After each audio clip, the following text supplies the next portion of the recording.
You mean Larry King? Is it Larry King live or Larry King almost dead? I mean, come on, you know, when are they going to try something new? They're not going to do anything. They don't want it. I know the inside scoop. They want no one with a personality.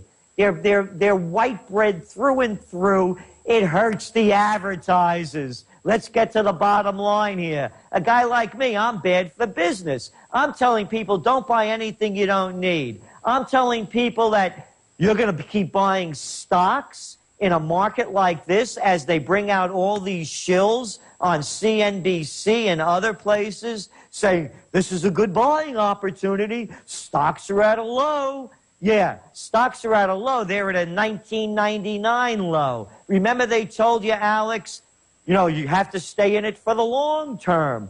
Hey, wasn't the NASDAQ in 2000 at 5,000 and now it's touching 2,000? What is the long term? A couple of generations? Oh, and how about those wonderful legacy stocks like Lehman Brothers and General Motors? No, they don't want me on.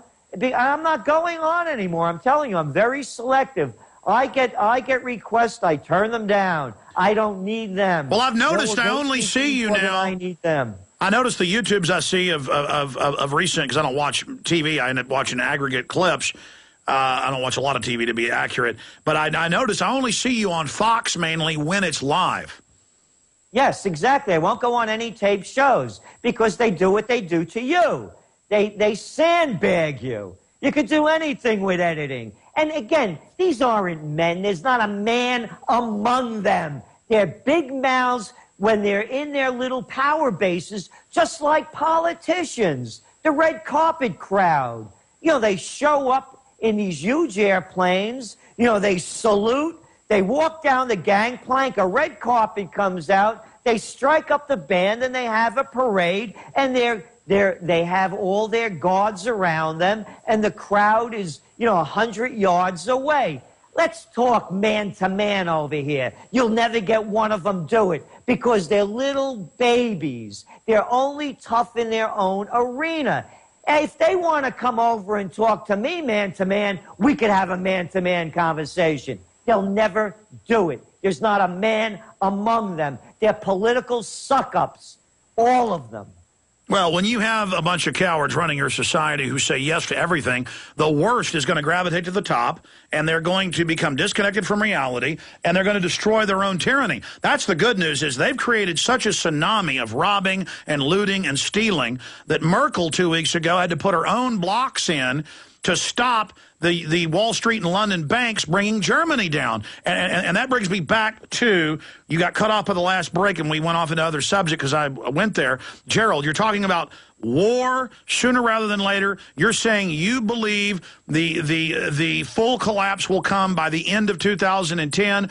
Give us the full breakdown. Let's go through this. The crash of 2010 is happening. We saw it with the Dow taking a dive and continue to do so as the rest of the world equity markets. The United States has spent, lent, and guaranteed $13 trillion to bail out the system, including bailing out the commercial real estate sector. This has gone on worldwide. The whole EU has done it with their cheap money. Australia, the UK, Japan, South Korea, and China, of course. But China could afford to do it because they have surpluses. It's all running out now. So now we're going to start seeing the collapse. That's why gold prices are what now? $1,200 and about $40, $30. Yeah, it's world record. World record in Europe, world record here. And the Europeans know the deal, and they're going to keep buying more of it. Then we're going to see more talk about war. And that's how they divert the attention. History is only repeating itself. The same thing happened in the late 1920s. Markets crash, depressions, recessions set in, social unrest builds, and what do? They take you to war. But we have to have nuclear war. We have to have nuclear war. I mean, they've told us forget about bin Laden for 5 years, but now he's in Iran. They said so. We've got to have nuclear war, Gerald. Bin Laden. And how about that Saddam Hussein? Remember his weapons of mass destruction and ties to Al-Qaeda? And remember the Gulf of Tonkin? Remember the Maine. Well, but Why Bin would Laden anybody was on the believe- Maine. Bin Laden was on the Maine in Havana Harbor in 1898, Gerald. Come on. No conspiracy theories. Yeah, you're right. And you know, you were talking before, we were talking about these wimps.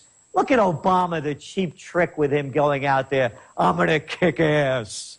Yeah, he was going to throw sharp elbows on the Well, the basket. word on him is all he does is hang around in bathhouses.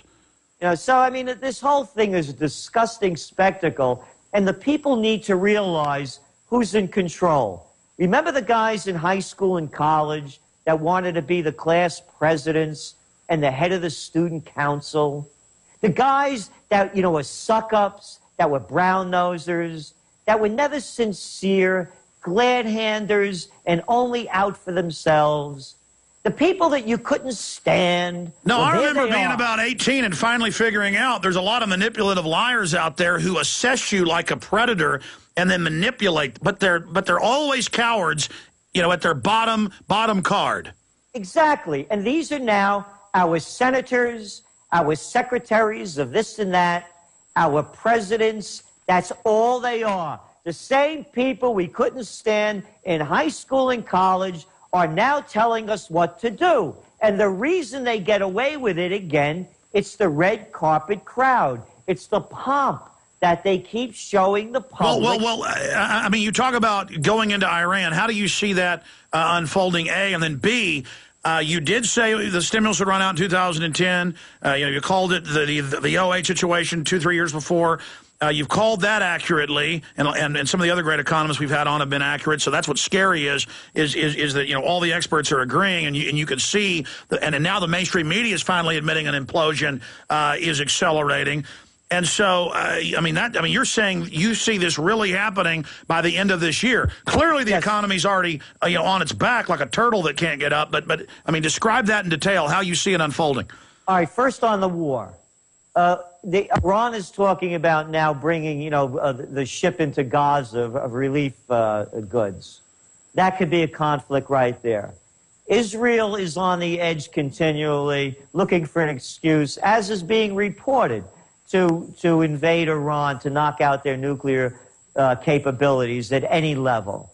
The United States keeps demonizing Iran continually. And so we see something happening as a flashpoint and of course it'll be a false flag. We will put no credence in it at all if there's an attack against Iran. That's the worst scenario, and that's the one we think is going to unfold. On the economic level, there are a million wild cards out there. Europe looks like the best one now, but there could be a huge collapse. By the way, Alex, every Saturday morning, you pick up the newspaper, and buried in on the bottom somewhere is another 5 banks that fail. All right, stay there. We're going to come back with a segment on the economy with Gerald Celente. Then your phone calls are coming up for the next 30 minutes. He's been gracious to spend this much time with us, Gerald Celente, and we'll also give you his website as well when we come back. Of course, if you're watching on PrisonPlanet.tv, you can see it right behind him. But it's just such valuable information. Gerald Celente, I'm Alex Jones with Infowars.com.